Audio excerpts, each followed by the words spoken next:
నమస్తే, welcome to mid day debate. This is మిత్ర. ఆంధ్రప్రదేశ్లో కాంగ్రెస్ పార్టీ మళ్ళీ యాక్టివ్ అవుతోందా? రాష్ట్ర విభజన తర్వాత పత్తా లేకుండా పోయిన హస్తం పార్టీకి షర్మిల రాక కొత్త ఊపిరిలోదిందా? ప్రస్తుతం ఆ పార్టీలో కనిపిస్తున్న జోష్ చూస్తుంటే ఇది ముమ్మాటికి నిజమే అనిపిస్తోంది. అయితే ఎన్నికల వేళ కాంగ్రెస్ పార్టీలో వచ్చిన ఈ పునరుత్తేజం ఎవరికి వరం, ఎవరికి శాపం కానుందన్నది ఇప్పుడు చర్చనీయాంశంగా మారింది. ఎందుకంటే ఇప్పటి వరకు విపక్షాలుగా ఉన్న టీడీపీ, జనసేన, బీజేపీ వచ్చే ఎన్నికల్లో కలిసి పోటీ చేసే అవకాశాలు కనిపిస్తున్నాయి. కానీ ఇప్పుడు కొత్త ఉత్సాహంతో ముందుకు ఉరుకుతున్న కాంగ్రెస్ విపక్ష కూటమిలో కలిసేందుకు సుముఖంగా కనిపించడం లేదు. ఒకవేళ పార్టీ ఒంటరిగా పోటీ చేస్తే వైఎస్ కూతురిగా షర్మిలకున్న చరిష్మా ఎంతో కొంత పార్టీకి ఉపయోగపడుతుంది. అదే సమయంలో అది ఓట్ల చీలికకు కారణమవుతుందనే ఆందోళన విపక్షాలను పట్టిపీడిస్తోంది. ఇంతకీ షర్మిల కాంగ్రెస్లో చేరిక కాకతాళీయంగానే జరిగిందా లేక వ్యూహాత్మక? కాంగ్రెస్ పార్టీ విడిగా పోటీ చేస్తే ఓట్ల చీలిక తప్పదా? అదే జరిగితే అది పరోక్షంగా వైసీపీకి లాభం చేకూర్చినట్లేనా? లేక షర్మిల పోరాటం వల్ల వైసీపీ ఇమేజ్ మరింత డ్యామేజ్ అవుతుందా? ఇవే అంశాలపై వాళ్ళ మిడ్ డిబేట్లో చర్చిద్దాం.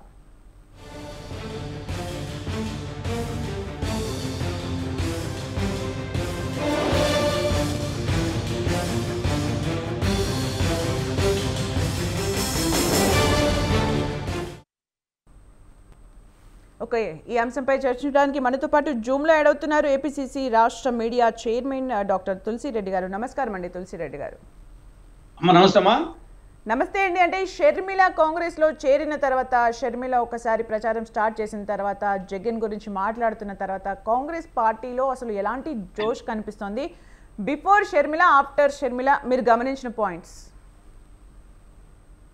ఇక్కడ ఎప్పటిగా షర్మిల పాత్ర డెఫినెట్ గా కీలకము. కానీ at the same time Karnataka ఎన్నికల ఫలితం తర్వాత అనూఖ్యంగా రెండు తెలుగు రాష్ట్రాల్లో కాంగ్రెస్ ఇమేజ్ పెరిగింది. కర్ణాటక ఎన్నికల ఫలితం తర్వాత అటు తెలంగాణలో ఇటు ఆంధ్రప్రదేశ్లో ఒక జోష్ కనపడింది. తెలంగాణ ఎన్నికల ఫలితాల తర్వాత ఆంధ్రప్రదేశ్లో మరింత జోష్ కనపడింది. ఆ నేపథ్యంలో షర్మిల గారు కాంగ్రెస్ పార్టీలో చేరడము మరింత జోష్ వచ్చింది. ఆవిడ పిసిసి అధ్యక్ష పదవి బాధ్యతలు తీసుకోవడము మరింత జోష్ వచ్చింది. వివిధ కార్యక్రమాలు చేపట్టడం మరింత జోష్. ఇది క్రోనలాజికల్ గా ఆర్డర్. కర్ణాటక ఎన్నికల ఫలితం తర్వాత గ్రాజువల్ గా వచ్చింది. ఓవరాల్ గా ఉభయ తెలుగు రాష్ట్రాల్లో 10 సంవత్సరాల అరణ్యవాసం, వనవాసం ముగిసి మళ్ళా గత వైభవం పునః ప్రారంభమైంది. ఈవెన్ ఆంధ్రప్రదేశ్లోనే కాదు, తెలంగాణలో కూడా 10 సంవత్సరాల అధికారం లేదు. రాష్ట్ర విభజన జరిగిన తర్వాత ఆంధ్రప్రదేశ్లో ఏ విధంగా 10 సంవత్సరాల అధికారంలో లేదో, తెలంగాణలో కూడా 10 సంవత్సరాల అధికారంలో లేదు అక్కడ కూడా. కాబట్టి 10 సంవత్సరాలు అయిపోయింది. కర్ణాటక ఎన్నికల ఫలితం తెలంగాణ మీద పడింది. తెలంగాణలో కర్ణాటక ఎన్నికల ఫలితానికంటే ముందు ఫైట్ బిట్వీన్ బీజేపీ, బీఆర్ఎస్ అనే నేపథ్యం పోయి, ఆ ఎన్నికల తర్వాత బీజేపీ పక్కకు 3వ స్థానానికి పోయి బీఆర్ఎస్ అండ్ కాంగ్రెస్ అనే విధంగా వచ్చింది. కాంగ్రెస్ వచ్చేసి అధికారంలోకి రావడం జరిగింది. ఇక్కడ కూడా అదే పరిస్థితి. ఆడ 10 ఏళ్ల తర్వాత అరణ్యవాసం ముగిసి తెలంగాణలో అధికారానికి వచ్చినట్టే ఇక్కడ కూడా 10 ఏళ్ల అరణ్యవాసం ముగిసింది. మళ్ళా మొదటాల నుండి ఉభయ తెలుగు రాష్ట్రాలు కాంగ్రెస్ పార్టీకి కంచుకోటలు, నెహ్రూ కుటుంబానికి కంచుకోటలు. కాబట్టి గత వైభవం పునః ప్రారంభమైంది. ఈ నేపథ్యంలో షర్మిలమ్మ గారి రాక అనేది ఒక అదనపు బలం. ఆల్రెడీ స్టార్ట్ అయింది, దానికి ఒక అదనపు బలం చేకూరింది. రాజశేఖర రెడ్డి గారి బిడ్డగా ఒక యాక్టివ్ రోల్ ప్లే చేస్తుంది కాబట్టి డెఫినెట్గా వచ్చేసి ఒక అదనపు బలం. Yes, okay. అంటే తెలంగాణలో ఏదైతే వ్యతిరేకత కాంగ్రెస్ విజయానికి ఎలా అయితే కారణమైందో ఏపీలో అలాంటి పరిస్థితులు ఉండకపోవచ్చు. ఎందుకంటే టీడీపీ, జనసేన ఇవన్నీ కూటమిగా ఉన్నప్పుడు ఓల్ అండ్ సోల్గా కాంగ్రెస్ పార్టీ వైపు అయితే మరలే ఛాన్స్ ఉండదు. దీనికి మీరు ఏం సమాధానం చెప్తారండి? ఇప్పుడు తెలంగాణలో కూడా కర్ణాటక ఎన్నికల ఫలితానికంటే ముందు ఉప ఎన్నికలు జరిగినాయి. హుజూరాబాదు, మునుగోడు. రేవంత్ రెడ్డి గారు పిసిసి అధ్యక్షులు అయిన తర్వాతనే హుజూరాబాద్కు, మునుగోడు ఉప ఎన్నికలు జరిగినాయి. ఆ 2 ఉప ఎన్నికల్లో కాంగ్రెస్ పార్టీ డిపాజిట్ కోల్పోయింది. ఏం రేవంత్ రెడ్డి వచ్చినాకనే చెప్పేది, నేను రాకముందు కాదు. రేవంత్ రెడ్డి పిసిసి అధ్యక్షుడు అయ్యాడు, కానీ కర్ణాటక ఎన్నికల ఫలితానికంటే ముందు ఆ 2 చోట్ల ఉప ఎన్నికల్లో డిపాజిట్ పోయింది. అదే నేపథ్యంలో ఆంధ్రప్రదేశ్లో బద్వేలు ఉప ఎన్నిక కూడా జరిగింది. బద్వేల్లో ఎక్కువ ఓట్లు వచ్చినాయి హుజూరాబాద్ కంటే. హుజూరాబాద్లో 3000 వచ్చాయి, ఇక్కడ 6000 వచ్చాయి. కాబట్టి ఇక్కడ ఓవరాల్ గా ఒక పరిణామ క్రమంలో తెలంగాణ వచ్చేసి మరి డిపాజిట్ కోల్పోయిన పరిస్థితి నుండి అధికారంలోకి వచ్చింది. But why not in Andhra Pradesh? But మొన్న కర్ణాటకలో కాంగ్రెస్, నిన్న తెలంగాణలో కాంగ్రెస్, రేపు ఆంధ్రప్రదేశ్లో Congress. Why not Congress in Andhra Pradesh అనే విధంగా ఈరోజు ప్రజల మూడు ఉంది. ఎస్, అంటే ఓట్లు చీలిపోకూడదు అనే ఉద్దేశంతోనే ఈరోజు జనసేన కానీ టీడీపీ కానీ బీజేపీతో కలిసి వెళ్ళడానికి కారణం వ్యతిరేకత ఓట్లు చీలకపోవడం అనే ఒక కాన్సెప్ట్ని వాళ్ళు చెప్తూ వస్తూ ఉన్నారు. మరి ఈ వ్యతిరేకత నిజంగా అంత ఉంటే అది కాంగ్రెస్ వైపే వస్తుందని మీరు అనుకుంటారా? ఇప్పుడు రెండు at the same time your fight on present గవర్నమెంటా లేకపోతే మొత్తం అన్ని పార్టీస్ పైన? మరి 2024లో కేంద్రంలో రాష్ట్రంలో కాంగ్రెస్ అధికారంలోకి రావాలనేది మా లక్ష్యం. కేంద్రంలో అధికారంలోకి రావాలంటే ఆంధ్రప్రదేశ్లో 25 ఎంపీ సీట్లు అనేది ఇంపార్టెంట్. రాష్ట్రంలో అధికారంలోకి రావాలంటే 175 సీట్లలో మ్యాజిక్ ఫిగర్ 88 దాటాలా. కాబట్టి రెండు అక్కడ ఇక్కడ అధికారంలోకి రావడమే కాంగ్రెస్ లక్ష్యం. అంతే తప్ప మాకేదో జగన్ ఒక్కడే కాదు మా రాజకీయ ప్రత్యర్థి, వైకాపా మా రాజకీయ ప్రత్యర్థి, టీడీపీ మా రాజకీయ ప్రత్యర్థి, జనసేన మా రాజకీయ ప్రత్యర్థి, బీజేపీ మా రాజకీయ ప్రత్యర్థి. ఇక రెండవ అంశము, ఈ రాష్ట్రానికి ద్రోహం చేసిన వాళ్ళల్లో నంబర్ 1 కేంద్రంలోని బీజేపీ ప్రభుత్వం, నంబర్ 2 జగన్ ప్రభుత్వం. కాబట్టి నంబర్ 1 బీజేపీ ప్రభుత్వం. ఆ బీజేపీకి ఆంధ్రప్రదేశ్ లో బీజేపీ అంటే బి అంటే బాబు, జే అంటే జగన్, పి అంటే పవన్. ఈ మూడు పార్టీలు బీజేపీ చేతిలో కీలుబొమ్మలు, కబాలీలు. బీజేపీకి ఈ రాష్ట్రంలో ఏ బలము లేదు, ఒక ఎమ్మెల్యే లేదు, ఒక ఎంపీ లేరు. రాష్ట్రానికి తీరని ద్రోహం చేసింది. ప్రత్యేక హోదాకు పంగనామాలు పెట్టింది, రాయలసీమకు ఉత్తరాంధ్రకు స్పెషల్ డెవలప్మెంట్ ప్యాకేజీకి తిలోదకాలు ఇచ్చింది, పోలవరం ప్రశ్నార్థకమైంది, కడప జిల్లా స్టీల్ ప్లాంట్ స్వస్తి పలికింది, దుగరాజపట్నం ఓడరేవు ఊసే లేదు, విశాఖ ఉక్కు ఆంధ్రుల హక్కుగా సాధించుకున్న విశాఖ ఉక్కును ప్రైవేట్ పరం చేస్తా ఉంది. కానీ బీజేపీ అంత ద్రోహం ఈ రాష్ట్రానికి చేస్తా ఉంటే అటువంటి బీజేపీ చేతిలో ఈ మూడు పార్టీలు, ఒకరు ప్రత్యక్షంగా కొందరు పరోక్షంగా. కాబట్టి ఈ 10 సంవత్సరాలు అలాగే చేశాయి, రేపు జరగబోయేది అదే. కాబట్టి మా దృష్టిలో ప్రస్తుతానికి వచ్చేసి 3-4 పార్టీలు ఉన్నట్టు కానీ ఇవన్నీ బీజేపీ చేతిలో కీలుబొమ్మలు, బీజేపీకి అనుబంధ సంస్థలు. అది తెలుగుదేశం కానీ, జనసేన కానీ, లేదా వైకాపా పార్టీ కానీ. కాబట్టి మాకేం పెద్ద దాంట్లో తేడా లేదు. వీళ్ళందరూ కలిసి 4 దుష్ట చతుష్టయ పార్టీలు మా దృష్టిలో. ఈ దుష్ట చతుష్టయ పార్టీలను ఓడించి అధికారంలోకి రావడమే మా లక్ష్యం. అది ఎవరి ఓట్లు చీలుతాయనేది వాళ్ళు చూసుకోవాలా. మాకు అధికారం, మేము వాళ్ళ ఓట్లు చీలాలా, వీళ్ళ ఓట్లు చీలాలా, మా ఓట్లు మాకు రావాలా. ఇది మా యొక్క లక్ష్యం. Right, okay. మనతో పాటు రాజకీయ విశ్లేషకులు ఉప్పల లక్ష్మణ్ గారు యాడ్ అయ్యారు. నమస్కారం అండి లక్ష్మణ్ గారు. అలాగే టీడీపీ రాష్ట్ర అధికార ప్రతినిధి సయ్యద్ రఫీ గారు. నమస్కారం అండి రఫీ గారు. నమస్తే అండి. లక్ష్మణ్ గారు, మీరు చెప్పండి, అంటే షర్మిల కాంగ్రెస్లో చేయడం అనేది కాకతాళీయమా, వ్యూహాత్మకమైతే ఎవరి వ్యూహం? ఇప్పుడు రకరకాల అనుమానాలు దాని మీద వ్యక్తం అవుతాయి. ఏమి అనుమానాలు? షర్మిల గారు ఎందుకు కాంగ్రెస్ పార్టీలో చేరారు, తెలంగాణ ఎందుకు వదిలేసింది, నా తెలంగాణ, నేను కోడలు, నేను ఇక్కడ అధికారంలోకి వస్తా అని చెప్పి ఆమె పాదయాత్ర చేసింది, అంత చేసింది. సడన్ గా ఎందుకు అది వదిలేసుకొని అంటే విలీనం చేసేసి కాంగ్రెస్ పార్టీలో, అది కూడా ఆంధ్రప్రదేశ్ పిసిసి అధ్యక్షురాలు అయ్యింది. ఇప్పుడు మనం అందరూ ఏమో ఊహిస్తున్నారంటే దీని వెనుక ఏదో ఉంది, జగన్మోహన్ రెడ్డి గారిని ఓడించడానికి ఏదో ప్లాన్ జరిగింది, ఆ ప్లాన్ వెనుక తెలుగుదేశం ఉంది, ఆమె తెలుగుదేశం చెప్పినట్టు చేస్తుంది, వెనక తెలుగుదేశం పార్టీకి సంబంధాలు ఉన్నాయి అని ఒక వాదన. లేదు, ఆమె ఆ కుటుంబానికి వాళ్ళకు ఉన్నటువంటి అభిప్రాయ భేదాల వలన ఎలాగైనా సరే జగన్మోహన్ రెడ్డి గారు తిరిగి అధికారంలో రాకుండా చేయాలనే ప్రయత్నంలో భాగంగా ఓట్లు చీల్చడానికి కాంగ్రెస్ పార్టీలో చేరితే, ఓట్లు చీల్తే అది కూడా చాలా మంది జగన్మోహన్ రెడ్డితో ఉన్న కాంగ్రెస్ లీడర్లు వచ్చి తిరిగి వాపస్ వచ్చి కాంగ్రెస్ లో చేస్తారు, దానివల్ల ఓట్ల శాతం పడిపోతుంది, జగన్మోహన్ రెడ్డి గారు ఓడిపోయే పరిస్థితి రావచ్చు అని ఇంకొక ప్లాన్. ఇవన్నీ అంత జనము అర్థం చేసుకోలేని పరిస్థితిలో ఏమి లేరమ్మ. ఇక్కడ ఎన్ని చెప్పినా కూడా ఇంకొక దశాబ్ద కాలం పాటు ఆంధ్రప్రదేశ్ లో కాంగ్రెస్ ను దగ్గరికి తీసుకునే పరిస్థితే లేదు. ఓటర్లు దగ్గరికి తీసుకురాని పరిస్థితిలో నాయకులు ఇన్ఫ్లుయెన్స్. సపోజ్ తులసిరెడ్డి గారికి ఒక ఖచ్చితంగా నాయకుడిగా ఇన్ని ఏళ్ళగా ఇన్ఫ్లుయెన్స్ ఉంటుంది. ఆయనకంటూ కొన్ని ఓట్లు ఉంటాయి. అది ఎవరు కాదు, అది కాంగ్రెస్ పార్టీ ఓట్లు కాదు, ఆయన గారికి ఓట్లు. ఓకే, అవి అవి చీలుతాయి అనుకోండి. ఏంటి దాని వలన చీలటం వలన? ఇప్పుడు ఆళ్ళ రామకృష్ణారెడ్డి పోయాడు కాంగ్రెస్ కి. ఆళ్ళ రామకృష్ణారెడ్డి అంటూ ఆయనకు ఓట్లు ఉన్నాయి అక్కడ. ఆయన వైఎస్ఆర్సీపీ నుంచి ఇప్పుడు మళ్ళీ కలిశాడు, అది వేరే విషయం. కలవకుండా కాంగ్రెస్ నుంచి పోటీ చేశాడు అనుకో. అప్పుడు వైఎస్ఆర్సీపీకి పడవలసిన ఓట్లు, అంటే ఆయనకు పడవలసిన ఓట్లు విడిపోయి ఆయనకు పడతాయి. ఆయన పడినప్పుడు వైఎస్ఆర్సీపీ అభ్యర్థికి ఓట్ల శాతం తగ్గుతుంది. అక్కడ జగన్మోహన్ రెడ్డి గారికి ఇబ్బందికరమైన పరిస్థితి వస్తుంది, వాస్తవము. మరి ఎంతమంది నాయకులు అలా వస్తారు, ఎంతమంది నాయకులు జగన్మోహన్ రెడ్డి గారికి ఓటు బ్యాంకులు చీలుస్తారు అన్నది వేచి చూడాల్సిందే. ఇప్పటి వరకైతే వచ్చిన వాళ్ళు వచ్చిన ఆయనకి పోయా. ఇంకా కాపు రామచంద్రారెడ్డి ఏం చేస్తాడో తెలీదు, ఇంకా ఎవరు వస్తారో తెలీదు, ఏం జరుగుతుందో తెలియదు. ఇంకా సమయం దగ్గరికి అయితే వస్తుంది ఎన్నికలు. ఎందుకంటే అసెంబ్లీ పార్లమెంట్ రెండు వస్తున్నాయి కాబట్టి ఏదైనా వ్యూహం అనేది ఉంటే ఈ ఎన్నికలకు ఉంటుంది. లేకుంటే మళ్ళీ 5 సంవత్సరాల వరకు ఏమి మళ్ళీ మాట్లాడడానికి అవకాశం ఉండదు.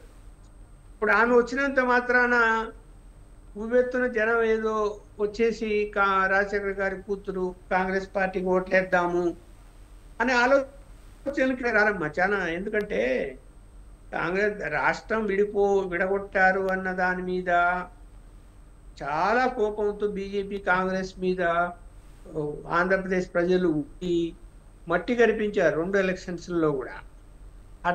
అలాంటి బీజేపీ కూడా 0.83లో కూడిపోయింది. ఎందుకు కూడిపోయింది? మరి 2 పార్టీలకి ఆదరణ లేదు. ఇవాళ నాయకులకు ఉంటుంది. ఓకే, ఆ నాయకులు ఎంతమంది వస్తారు, ఎన్ని ఓట్లు చీలుస్తారు అన్నది అది ప్రశ్నగానే ఉంటాయి. ఇప్పుడు ఎంతమంది ఉన్నారు, ఎంతమంది వచ్చారు, ఇప్పుడు అసలు ఆమె ముందు పోటీ చేస్తుందా, ఆమె ఓట్లు చీల్చాలనుకుంటుందా, ఆమె గెలవాలనుకుంటుందా, రకరకాల వార్తలు వస్తున్నాయి. ఆమె పార్లమెంట్కి పోటీ చేయొచ్చని ఒకసారి అంటారు, అసెంబ్లీకి చేయొచ్చు అంటారు. అసెంబ్లీకి చేయాలంటే ఓటు హైదరాబాద్ నుంచి ట్రాన్స్ఫర్ కావాలా, మరి దానికి అప్లికేషన్ పెట్టిందా లేదా తెలీదు.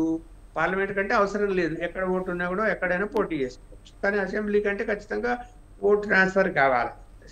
అంటే ఏపీలో కాంగ్రెస్ యాక్టివ్ అవుతోంది, టీపీసీసీ అధ్యక్షురాలిగా షర్మిల చేరిన తర్వాత అనేది ఏదైతే ఉందో ఆ వేవ్ అయితే లేదు అని మీరు అంటారు? ఆ వేవ్ ఏమి లేదు, రాదు కూడా అమ్మా. ఈ ఎలక్షన్స్ లో ఎవరికైతే రాదు.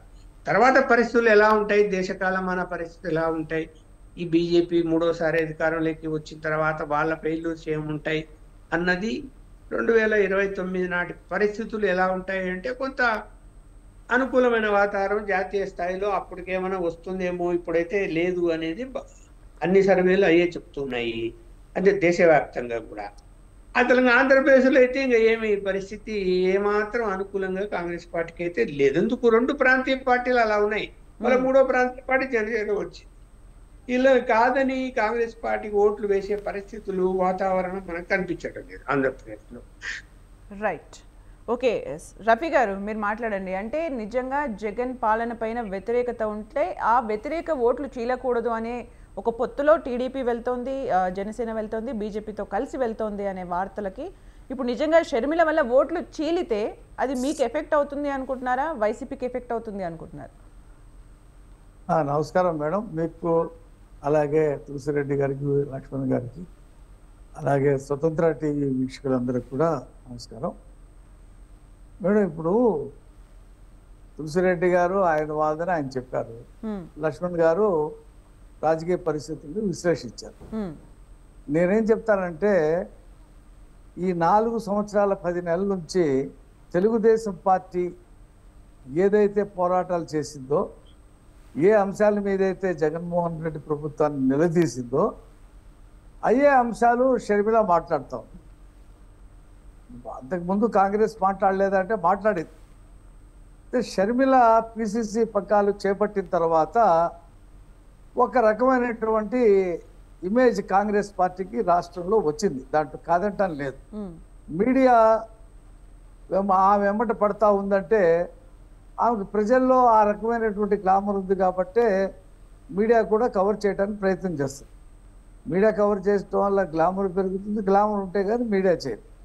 ఈ 2 ఉన్నాయి కాబట్టి ఆమె చేస్తూ ఉంది. మేమేమంటామంటే మేము ఏ అంశాల మీద అయితే జగన్మోహన్ రెడ్డి అవినీతి పరుడు, జగన్మోహన్ రెడ్డి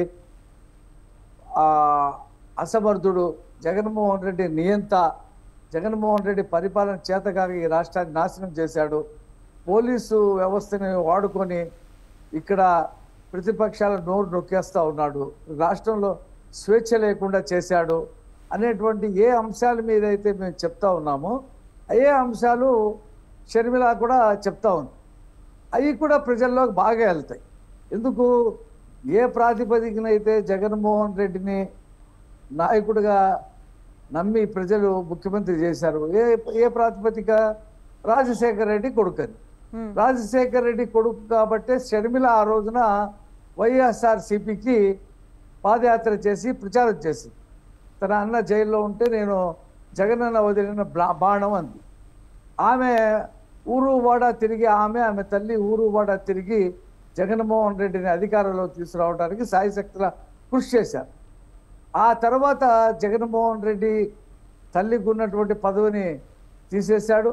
షర్మిలాని పట్టించుకోలేదు. ఆమెకి రాజ్యసభ సీట్ ఇస్తారని కూడా చెప్పి మోసం చేశాడు. ఎప్పుడు కూడా పిలవలేదు. ఆమె రెండు సార్లు జగన్మోహన్ రెడ్డి ముఖ్యమంత్రి అయిన తర్వాత వెళ్ళాను. ఒకటి అంత ముఖ్యమంత్రి అయిన తర్వాత, రెండోది తన కుమారుడి పెళ్లి కార్డు ఇవ్వడానికి వెళ్ళాను తప్పితే నేను అంతకుముందు ఎప్పుడు వెళ్ళలేదు. అంటే తల్లిని చెల్లిని ఎన్నికల్లో బాగా వాడుకొని వదిలేశాడనేది ప్రజల్లోకి బాగా వెళ్ళింది. అది వాస్తవం కూడా. షర్మిల కూడా సరే తన అన్న అనేటువంటి ఉద్దేశం మీద తెలంగాణలో ఆమె ఏదో ప్రయత్నం చేసింది. ఆ ప్రయత్నం సక్సెస్ కాదు, విఫలం అవుతుంది. అక్కడ తను కూడా మీరు అంటున్నారు వైఎస్ఆర్ మీద ఉన్న ప్రేమతోనే జగన్ ని సీఎం చేశారు, షర్మిల విజయమ్మ ప్రచారం చేశారు కాబట్టి అని అంటున్నారు. నిజంగానే వైఎస్ఆర్ మీద ఉన్న ప్రేమతోని గనక ఓట్లు వేసి అదే విజయాన్ని గనక సాధించినట్టయితే ఇప్పుడు షర్మిల కాంగ్రెస్ పార్టీతో ఉంటే మరి వైఎస్ఆర్ ఫ్యాన్స్ అందరూ కూడా అటువైపు తిరిగే ఛాన్స్ ఉంటుంది కదా, దానివల్ల మీ కూటమికి ఎఫెక్ట్ అవుతుందా? నేను అదే చెప్పబోతున్నా. ఆమె తెలంగాణలో పోటీ చేయకుండా ఎందుకు వదిలేసింది? అక్కడ కాంగ్రెస్ పార్టీకి నష్టం జరుగుద్ది. ఒక 5,000 ఓట్లు 2,000 ఓట్లు నియోజకవర్గాల్లో చీల్చినా నష్టం జరుగుద్ది. కాబట్టి సోనియా గాంధీ, రాహుల్ గాంధీ చెప్పినటువంటి మాట విని కాంగ్రెస్లో విలీనం చేసి తను ఎక్కడైతే పోగొట్టుకున్నానో, ఏ రాష్ట్రంలో అయితే తాను పోగొట్టుకున్నానో అదే రాష్ట్రంలో నేను ప్రయత్నం చేయాలనేటువంటి ఉద్దేశంలో సోనియా గాంధీ, రాహుల్ గాంధీ చెప్పిన దాని మీద ఇక్కడ పిసిసి పగ్గాలు చేపట్టి తప్పేం లేదు. అయితే మీరు అడిగినటువంటి ప్రశ్నకి ప్రతిపక్షాల ఓట్లు చీలిపోతాయా అంటే ఇక్కడ షర్మిల ఎవరు? రాజశేఖర రెడ్డి కూతురు. జగన్మోహన్ రెడ్డి ఎవరు? రాజశేఖర రెడ్డి కొడుకు. వీళ్ళిద్దరికి ఉన్నటువంటి రాజకీయ నేపథ్యం ఏంటి? రాజశేఖర రెడ్డి పిల్లలు కావటం తప్పితే వేరే ఏముంది?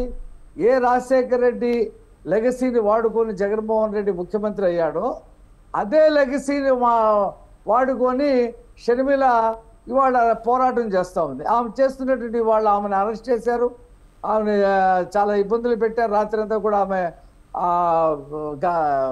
ఆంధ్రరత్న భవన్ కాంగ్రెస్ ఆఫీసులో పడుకొని పొద్దున ఎందుకు వెళ్తానంది?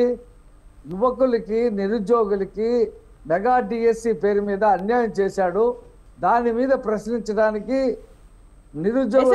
అంటే what Sharmila is doing, Sharmila చేస్తున్న ప్రతి దాన్ని కూడా చూస్తున్నాము. ప్రజెంట్ ఏం జరుగుతుందో కూడా తెలుసు.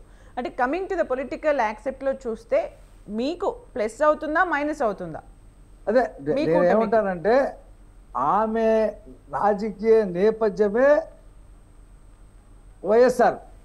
వైఎస్ఆర్ అభిమానులే ఆమె దగ్గరికి వెళ్తారు. తెలుగుదేశం అభిమానులు వెళ్ళరు కదా ఆమె దగ్గరికి, జనసేన అభిమానులు వెళ్ళరు కదా. మేము ఈరోజు ఈ రాష్ట్రంలో మేము జనసేన కలిసి దాదాపు 55% ఓట్లతో ఉన్నాం. మేము 2019లో ఓడిపోయినప్పుడే మాకు 40% ఓట్లు ఉన్నాయి. ఇవాళ ఆ రోజున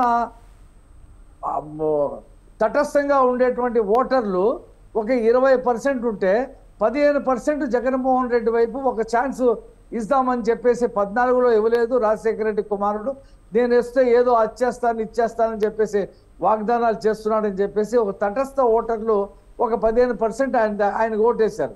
వాళ్ళందరూ ఇవాళ జగన్మోహన్ రెడ్డితో లేరు. జగన్మోహన్ రెడ్డికి వచ్చినటువంటి 50% ఓట్లలో 15% తటస్థ ఓటర్లు తిరిగి చంద్రబాబు నాయుడిని అలాగే జనసేన కూటమిని అధికారంలో తీసుకురావాలని చెప్పి మా వైపు రావడంతో మాకు 55% ఓటింగ్ ఉంది. ఇప్పుడు షర్మిల కూడా మేము చేసే పోరాటాలే చేస్తుంది కాబట్టి ఆమె వైఎస్ఆర్ పార్టీ దగ్గర ఉన్నటువంటి ఓటింగ్నే చీల్చుకుంటే తప్పితే మేము అధికారానికి రాబోతున్నటువంటి మా కూటమి దగ్గర ఓటు చీల్చుకునేటువంటి పరిస్థితి ఉండదు. ఏదైనా ఉంటే 1% ఉండొచ్చు, ఎక్కువ శాతం వైఎస్ఆర్ దగ్గర నుంచి ఆమె ఆమె 5 నుంచి 10% ఓట్లు చీల్చుకుంటుంది అంటున్నారు. అంటే మాకు తటస్థుల్లో కానీ లేదా ప్రభుత్వ వ్యతిరేక ఉన్నటువంటి ఓట్లు 1-2% ఆమెకు పోతాయి, పోకుండా ఏమి ఉండవు. అంటే మేజర్ పోర్షన్ వైఎస్ఆర్సీపీ నుంచే ఆమె వైపుకి వస్తుంది తప్పితే మా ఓటు బ్యాంకు నుంచి ఆమె దగ్గరికి వెళ్ళేటువంటి పరిస్థితి ఉండదు. అయితే ఆమె ఏదైతే పోరాటం చేస్తుందో, తన అన్న నియంత్రని చెప్పి ఏ రకంగా అయితే చెప్తా ఉందో, తన అన్న చేస్తున్నటువంటి అరాచకం ఏ రకంగా ఉందో చెప్తుందో, అది మాకు బెనిఫిట్ అవుతుంది. ఎందుకంటే సొంత చెల్లికే అన్యాయం చేసి సొంత చెల్లె జగన్మోహన్ రెడ్డికి ఉన్నటువంటి నైజాన్ని చూపిస్తుంది. కాబట్టి ఖచ్చితంగా చంద్రబాబు నాయుడు గారు, లోకేష్ గారు, పవన్ కళ్యాణ్ చెప్తుంది వాస్తవమే. కాబట్టి షర్మిల కూడా అదే చెప్తుంది. కాబట్టి జగన్మోహన్ రెడ్డి అనేవాడు మొత్తానికి ఈ పరిణామం అయితే టీడీపీకే ప్లస్ అని చెప్పి మీరు చెప్తున్నారు. తులసిరెడ్డి గారు, మీరు చెప్పండి, అంటే నిజంగా ఇది వ్యూహాత్మకమే అంటే చంద్రబాబు నాయుడు వ్యూహమా? ఎందుకంటే ఇప్పుడు తను చెప్తున్న మాటల్ని కనుక పరిగణలోకి తీసుకుంటే టీడీపీకి జనసేన కూటమికి ప్లస్ అయ్యేలాగా ఉంది అని చెప్తున్నారు. అట్ ద సేమ్ టైం మీరన్నారు 85 సీట్స్ వరకు గెలిచే ఛాన్స్ మాకుంది, మేము కూడా వేవ్ ఉంది కర్ణాటక ఎలక్షన్ తర్వాత అని చెప్పారు. ఇక్కడ చూస్తే కేవలం 5% ఓట్లు మాత్రమే చీలుస్తుంది అని చెప్తున్నారు. మీరేం చెప్తారు? అట్ ద సేమ్ టైం దశాబ్ద కాలం వరకు కాంగ్రెస్ పుంజుకునే అవకాశం లేదు అని కూడా చెప్పారు. మీరేమంటారు? అమ్మా, ఇది చంద్రబాబు వ్యూహము కాదు, జగన్ రెడ్డి వ్యూహము కాదు, ఇది షర్మిలమ్మ వ్యూహము, కాంగ్రెస్ వ్యూహము. షర్మిలమ్మ గారికి రాజకీయ అంబిషన్ ఉంది. అందుకోసం వచ్చేసి ఒక పార్టీ తెలంగాణలో పెట్టుకున్నది, ఆడ ప్రయత్నం చేసింది, సిన్సియర్గా కష్టపడినది, కానీ అక్కడ ఫలితం రాలేదు. కాబట్టి ఇంక తెలంగాణలో భవిష్యత్తు అనేది ఆవిడకు కూడా అర్థమైపోయింది. కానీ అంబిషన్ ఉంది. ఆ నేపథ్యంలో వచ్చేసి డెఫినెట్ గా వచ్చేసి ఆంధ్రప్రదేశ్ ఇక్కడ ఒక చిన్న పాయింట్ యాడ్ చేయాలనుకుంటున్నాను తులసిరెడ్డి గారు, ఒక చిన్న పాయింట్ యాడ్ చేయాలనుకుంటున్నాను. అంటే తెలంగాణలో కాంగ్రెస్ తెలంగాణ ఇచ్చిన రాష్ట్రం అని ప్రచారం చేసినా కానీ కాంగ్రెస్ కి ఇక్కడ ప్లస్ అవ్వలేదు. మరి అక్కడ ఏమని ప్రచారం చేస్తారు? బేసికల్ గా కాంగ్రెస్ విడగొట్టింది అనే ఒక కోపం ఉంది కదా. అందుకే తెలంగాణ రాష్ట్ర విభజన అనేది అంశం కాదు అంటున్నాను. రాష్ట్ర విభజన అంశమే అయింటేనా తెలంగాణలో 2014లో వచ్చిండాలా, 2019లో కాంగ్రెస్ వచ్చిండాలా. కాబట్టి అందుకోసమే తెలంగాణ రాష్ట్ర విభజన అనేది అంశమే కాదు, విభజన చట్టంలోని అంశాలు ఏ పార్టీ అమలు చేస్తుందే అంశం ఇప్పుడు.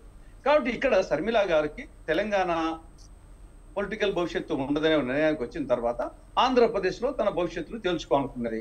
ఆ నేపథ్యంలో ఆవిడకి 3 ఆప్షన్స్. ఒకటి సొంతంగా పార్టీ పెట్టడమా, లేకుంటే అన్న పార్టీలో చేరడమా, కాంగ్రెస్ పార్టీలో చేరడమా.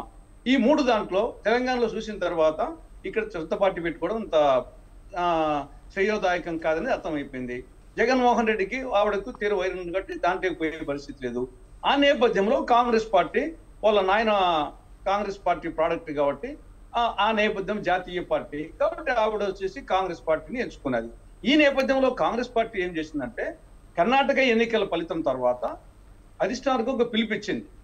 కాంగ్రెస్ పార్టీ నుండి బయటికి పోయిన నాయకులు వాళ్ళు స్వగృహ ప్రవేశం చేయండి, మిగతా పార్టీల వాళ్ళు కూడా పార్టీ సిద్ధాంతాలకు లోబడి వస్తే హృదయపూర్వకంగా ఆహ్వానించాలని చెప్పేసి ఒక అధిష్టానం నిర్ణయం తీసుకున్నది.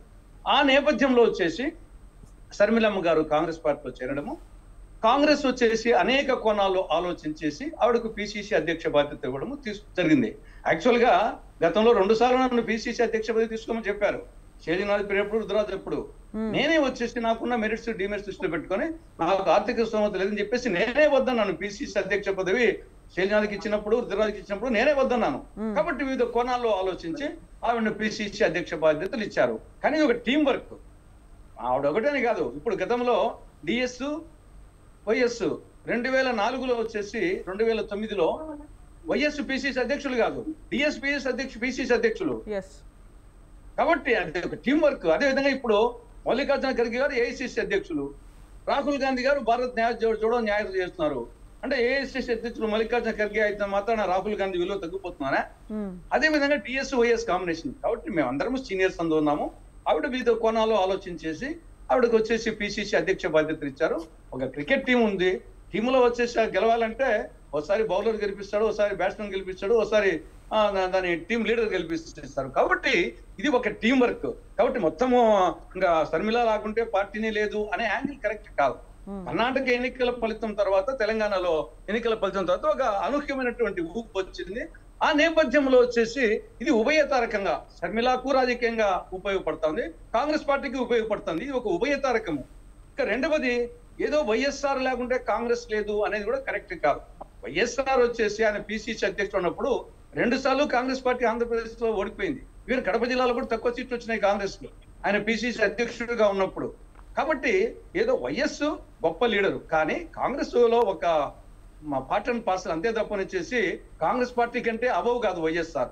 కాబట్టి ఆయన పిసిసి ఉన్నప్పుడు 2 సార్లు ఓడిపోయింది. కడప జిల్లాలో తక్కువ సీట్లు వచ్చినాయి. ఈవెన్ 2004 కంటే 2009లో తక్కువ సీట్లు వచ్చినాయి. 2004 186 సీట్లు వస్తే 5 ఏళ్ళు పరిపాలించినాక 104 ఇచ్చినాక, 108 ఇచ్చినాక, ఆరోగ్యశ్రీ ఇచ్చినాక, జలయజ్ఞం ఇచ్చిన తర్వాత, ఫీజు రీయింబర్స్మెంట్ ఇవన్నీ చేసిన తర్వాత 30 సీట్లు తగ్గినాయి, 156 వచ్చినాయి. తర్వాత వచ్చేసి 2014లో మరి రావాలి కదా జగన్మోహన్ రెడ్డి, 2014లో రాలేదు. ఇమీడియట్ గా రాజశేఖర మరణానంతరం జరిగిన ఎన్నికల్లో రాజశేఖర రెడ్డి కొడుకుగానే అదే ఏకైక అయితే 2014లో రావాలా. 2014లో చంద్రబాబు వచ్చాడు, 2019 వచ్చాడు. ఈవెన్ విజయమ్మ ఓడిపోయింది విశాఖపట్నంలో, రాజశేఖర రెడ్డి గారు సతీమణి, జగన్మోహన్ రెడ్డి గారి తల్లి. కాబట్టి అదేదో రాజశేఖర రెడ్డి గారు మొత్తం వచ్చేసి ఆయన కాంగ్రెస్ పార్టీ కంటే అవ్వని కానీ, శర్మిలమ్మ గారు వచ్చేసి కాంగ్రెస్ పార్టీ కంటే అవ్వని కాదు. కాంగ్రెస్ పార్టీలో part and parcel Rajasekhara Reddy కానీ, మేము కానీ, శర్మిలమ్మ గారు కానీ. కాంగ్రెస్ వచ్చేసి అంతకుముందు 94 2004 మధ్య కూడా అధికారం లేదు 10 ఏళ్ళు. ఇప్పుడే కాదు, 1994 నుంచి 2004 మధ్య 10 ఏళ్ళు అధికారం లేదు. మళ్ళా 10 ఏళ్ళు అధికారంలో ఉన్నాం, మళ్ళా 10 ఏళ్ళు అధికారం లేవు, మళ్ళా 10 ఏళ్ళు అధికారంకి వస్తాం, 10 ఏళ్ళు అధికారం వచ్చి అధికారంలో ఉంటాం. కాబట్టి ఇక్కడ లక్ష్మణ్ గారు చెప్పినా సరే ఆయన యాంగిల్ చెప్పారు. కానీ ఈ రోజు విభజన అంశం అనేది అంశమే కాదు. విభజనే కారణం ఏంటే 2014లో 2019లో సిపిఎం అధికారంలోకి రావాలి. 2014లో టీడీపీ అధికారం రాకూడదు, ఎందుకంటే ఆయన 2 సార్లు లేఖ ఇచ్చాడు విభజన చేయమని. 2019లో జగన్ రాకూడదు, ఆయన వచ్చేసి 2012లో వచ్చేసి లేఖ ఇచ్చి అది అర్లియస్ట్ విభజించమని చెప్పేసి అది అర్లియస్ట్ అనే పదం కూడా అన్నాడు. ఆయన రాకూడదు, సరే మేము రాకూడదు అనుకున్నాం, విభజన కారణమే. బీజేపీ రాకూడదు, మేము రాకూడదు, టీడీపీ రాకూడదు, జగన్ రాకూడదు, రావాల్సిందే సిపిఎం. మరి డిపాజిట్లు పోయినాయే. కాబట్టి అది విభజన అంశం ఒకటే కాదు, తెలంగాణలో రాలేదు కదా, అంతకుముందు విభజన సందర్భం లేనప్పుడు 10 ఏళ్ళ అధికారం లేం కదా. కాబట్టి శ్మశాన వైరాగ్యము, ప్రసూతి వైరాగ్యము, పద్దోసం ఉండదు. 10 ఏళ్ళుగా విభజన పట్టుకుని ఉంటారా? 77లో ఎమర్జెన్సీలో ఇందిరాగాంధీ నడిపించారు, మళ్ళీ 3 ఏళ్ళకే మళ్ళీ అధికారం అప్పి చెప్పారు. కాబట్టి ఇప్పుడు అనేక కారణాలు, టీడీపీ పాలన చూశారు, జగన్ పాలన చూశారు, 10 ఏళ్ళు బీజేపీ పాలన చూశారు. మళ్ళా వచ్చేసి ఏమైనా ముసలిడినా బసిరెడ్డి మేలరా అని చెప్పేసి ఒక సామెత, ఏమైనా కాంగ్రెస్ మేలరా, తింటే గారెలే తినాలి, వింటే భారతమే వినాలి, పరిపాలించాలని కాంగ్రెస్ వాళ్ళే పరిపాలించాలని ఒక నిర్ణయానికి ప్రజలకు వచ్చిన నేపథ్యంలో కాంగ్రెస్ కర్ణాటక ఎన్నిక, తెలంగాణ ఎన్నికల ఫలితంలో ముందుకు వచ్చే నేపథ్యంలో శర్మిలమ్మ గారు జాయిన్ కావడము, ఆవిడ పిసిసి అధ్యక్షురాలు కావడం, కార్యక్రమాలు నిర్వహించడము, మేమందరము సహకరించడము, ఇది క్రొనలాజికల్ ఆర్డర్. కాబట్టి కాంగ్రెస్ కంటే అబవ్ కాదు శర్మిల. ఎస్, ఓకే అండి. లక్ష్మణ్ గారు మీరు మాట్లాడారంటే షర్మిల చేసే కామెంట్స్ ఏవైతే ఉన్నాయో అవి టీడీపీకి ప్లస్ అవుతాయని చెప్పి కూడా మాట్లాడారు ఇంతకుముందు, మీరేమంటారు? ఎవరు మాట్లాడారు అట్లా? సయ్యద్ రఫీ గారు. అంటే ఇప్పుడు ప్రభుత్వం మీద వ్యతిరేక, అంటే ప్రభుత్వం మీద విమర్శలు, జరుగుతున్నటువంటి అన్యాయాలు, అక్రమాలు, వాటి మీద ఎవరు మాట్లాడినా కూడా ప్రతిపక్ష పార్టీలు అవే మాట్లాడతారు. ఇంకా కొత్త విషయాలు ఏముంటాయి? కొత్తగా ఏదైనా మళ్ళీ ఏదైనా కుంభకోణాలు జరిగి వెలుగులోకి వస్తే దాన్ని మాట్లాడతారు. ఇప్పుడు ఎంతసేపు ఉన్నా కూడా అవే, ఎవరైనా తెలుగుదేశం అయినా అదే మాట్లాడుతుంది, బీజేపీ అయినా అదే మాట్లాడుతుంది, జనసేన అయితే మాట్లాడుతుంది, కాంగ్రెస్ ఆమె కూడా మాట్లాడక తప్పదు. ఇంకా బట్ షర్మిల మాట్లాడితే అది ఫ్యామిలీ ఇష్యూగా, జగన్ కి సిస్టర్ గా ఎఫెక్ట్ చాలా ఉంటుంది, ఆ ఎఫెక్ట్ వేరే పార్టీస్ కి ప్లస్ అవుతుంది అనేది తన వర్షన్. ఇప్పుడు విమర్శలు అనేది చేస్తూ ఉన్నప్పుడు అది ప్లస్సా మైనసా కాదమ్మా, జనం ఎలా రిసీవ్ చేసుకుంటారు అన్నది. మరి అంత పెద్ద అవినీతి చేశాడు అనే ఆరోపణలు వచ్చి జైల్లో ఉండి బయటకు వచ్చి జగన్మోహన్ రెడ్డి గారు లక్షల కోట్లు తినేశాడు అనేటువంటి ఆరోపణ వస్తే మళ్ళీ ఎట్లా సీఎం అయిపోయాడు? 151 సీట్లు వచ్చి జనమేమి దాన్ని ఏం పట్టించుకోలేదు కదా, రిసీవ్ చేసుకోలేదు కదా. ఆయన అవినీతి అంతా ఇవాళ కోర్టులో ఇప్పటికి కేసులు నడుస్తున్నాయి, మనీ లాండరింగ్ కేసు నడుస్తున్నది. మరి లోకల్ బాడీ ఎలక్షన్లు జరిగినా కూడా మళ్ళీ వైఎస్ఆర్సీపీ వాళ్ళని గెలిపించారు. ఇప్పుడు కూడా బొటాబొటి ఉంది, ఓడిపోతాడు ఖచ్చితంగా అని చెప్పలేము. అలాంటి పరిస్థితి ఉంది. అంటే జనము ఇవాళ ఎలా ఉన్నారంటే ఏమైనా ఎట్లాంటి అవినీతి చేసుకొని మనకు ఏమన్నా వ్యక్తిగతంగా బెనిఫిట్ వస్తుందా రాదా ఇది చూస్తున్నారు. ఆయన శుభ్రంగా బటన్ నొక్కుతున్నాడు, వ్యక్తిగతంగా ఏదో 1 కోటి కుటుంబాలకు సాయం చేస్తున్నా అని చెప్పుకుంటున్నాడు. చెప్పుకుంటూ ఉన్నప్పుడు ఇంకా ఎంత ఒకవేళ పూర్తి వ్యతిరేకత భావం ఉండి ఈ అరాచకాలు, సరే ఆయన ఎంత డబ్బులు బటన్ నొక్కి ఇంట్లో వేసినా కూడా వాళ్ళు అక్కడ లోకల్ గా అరాచకాలకు గురైతే వైఎస్ఆర్సీపీ నాయకులు కార్యకర్తల వలన ఖచ్చితంగా వ్యతిరేకత పెరుగుతుంది. అరే ఇప్పుడే ఇంత దౌర్జన్యాలు చేస్తున్నారు, మళ్ళీ రెండోసారి వస్తే మనల్ని బతకనిస్తారా అనేటువంటిది వస్తుంది. ఇప్పుడు భూముల ఆక్రమణ కానీ, ఇల్లు ఆక్రమణలు కానీ, డబ్బుల విషయంలో కానీ, వడ్డీల విషయంలో కానీ అన్ని కూడా ఎక్కడ కూడా పంచాయతీల వ్యవహారాలు అన్ని ప్రైవేట్ విషయాల్లో జోక్యం చేసుకొని వాళ్ళకు అనుకూలంగా వాళ్ళు వ్యవహరిస్తూ తీర్పులు ఇచ్చుకుంటూ చేస్తున్నారు. ఇదంతా వ్యతిరేకత పెరిగింది బాగా. పోనీ డెవలప్మెంట్ ఏమైనా జరిగిందంటే కళ్ళ ముందర ఏం జరగటం కనిపించడం లేదు కదా. రోడ్లు లేవు, వసతులు లేవు, పవర్ సక్రమంగా రావడం లేదు. నిత్య జీవితంలో ఏదైతే ఉన్నాయో అవన్నీ ధరలు పెరిగిపోయాయి, పెట్రోల్ డీజిల్ ధరలు పెరిగిపోయాయి. ఇవన్నీ కళ్ళ ముందు కనిపిస్తూ ఉన్నప్పుడు ఖచ్చితంగా వ్యతిరేకత పెరిగింది. ఆ ఓటు శాతం రేపొద్దున ఎలా పనిచేస్తుంది? ఇప్పుడు మాటలు వేరు, వచ్చి ఓటు వేయడం వేరు. నేను చెప్తాను, జగన్మోహన్ రెడ్డి చెప్తాను రోజు, కానీ నేను ఓటు వేయాలి కదా. రేపు అగెనిస్ట్ గా పోలింగ్ కేంద్రానికి పోయి వేస్తారా? ఎంతమంది వేస్తారు, ఎంతమంది వేయరు? వేయకుండా అడ్డుకుంటారా, దౌర్జన్యాలు చేస్తారా, డబ్బులు పంచుతారా? ఇవన్నీ కూడా ముందు చెప్పలేము. ఇవన్నీ స్ట్రాటజీ ప్రకారం పోల్ మేనేజ్మెంట్ అంటారు, ఏం చేస్తారనేది చెప్పలేము. కాకపోతే ఏంటంటే షర్మిల గారి వ్యతిరేకత మాట్లాడడం వలన రాష్ట్ర వ్యాప్తంగా ఎలా ఉన్నా కూడా కడప జిల్లాలో మాత్రం ఆలోచిస్తారు. చూడు, సొంత చెల్లెలే అతని మీద ధ్వజమెట్టింది, అతను చేసిన తప్పులు బయటపడుతున్నది కాబట్టి జన ధైర్యంగా ఆమె ఎదుర్కొంటుంది అట్లనే. మరి ఆమెను నమ్మి నెట్వర్కింగ్ ఆమెకు క్రియేట్ అయ్యి, అంటే జనము కార్యకర్తలు నాయకులు అడ్డుకునేటువంటి పరిస్థితి వస్తుందా అంటే ఇప్పట్లో సమయం తక్కువ ఉంది, రాదు. అది నా అభిప్రాయం. అడ్డుకోవాలి అంటే చాలా నెట్వర్క్ ఏర్పడాలి రాష్ట్ర వ్యాప్తంగా. ఆమె ఇదే తెలంగాణలో తిరగకుండా ఆంధ్రప్రదేశ్ లో తిరిగి ఆంధ్రప్రదేశ్ లో 1 సంవత్సరం నుంచి పనిచేసి కనుక నెట్వర్క్ క్రియేట్ అయ్యేది. ఇప్పుడు ఏమైపోతుందంటే ఇప్పుడు ఎవరు రేపు అధికారంలోకి వస్తారో వాళ్ళ చుట్టూ తిరగాలని చూస్తారు నాయకులు. ఇక్కడ టికెట్ రాలేదంటే అక్కడికి పోతారు, అక్కడ టికెట్ రాలంటే ఇక్కడికి వస్తారు. ఏమో జగన్మోహన్ రెడ్డి మళ్ళా వస్తాడేమో కొంతమంది నమ్ముతున్నారు, లేదు తెలుగుదేశం జనసేన వచ్చి తీరుతుంది అని కొంతమంది నమ్ముతున్నారు నాయకులు. అందువల్ల వైఎస్ఆర్సీపీలో ఉండే వాళ్ళు కూడా తెలుగుదేశానికి వస్తున్నారు. లేదు జగన్మోహన్ రెడ్డి తీరు చూస్తుంటే ఏదో ఒకటి చేస్తాడు, దౌర్జన్యాలైనా చేస్తాడు, డబ్బైనా పంచుతాడు, మళ్ళీ అధికారంలోకి వస్తాడు, మనం ఆయనతోనే ఉండాము అని చెప్పి తెలుగుదేశంలో కూడా కొంతమంది ఆయన దగ్గరికి పోతున్నారు. అందువలన ఏది ఈమె ప్రభావం ఎంతవరకు ఉంటుంది అంటే ఈ తక్కువ సమయంలో ఎటొచ్చి కూడా అది టీడీపీకి ప్లస్ పాయింట్, జగన్మోహన్ రెడ్డికి మైనస్ పాయింట్ లాగా ఏం కనపడదని నేను. క్షేత్రస్థాయిలో మాత్రమే ఎఫెక్ట్ పెద్దగా కనిపించదు అని మీరు అంటున్నారు. అంతే అంతే. ఎస్ సార్, రఫీ గారు మీరు మాట్లాడండి. అంటే స్టేట్ని విభజించిన తర్వాత విభజన చట్టంలో ఉన్నవి అమలు చేయడంలో సెంట్రల్ ఏదైతే సపోర్ట్ చేయలేదో అలాంటి సెంట్రల్తో టీడీపీ కలిసి వెళ్తోంది. అంటే ఆ వ్యతిరేకత ఏమైనా మీకు ఎఫెక్ట్ అవుతుందని అనుకుంటున్నారా మీరు? అంటే మేడం 2014లో మేము బీజేపీతో కలిసేదాం.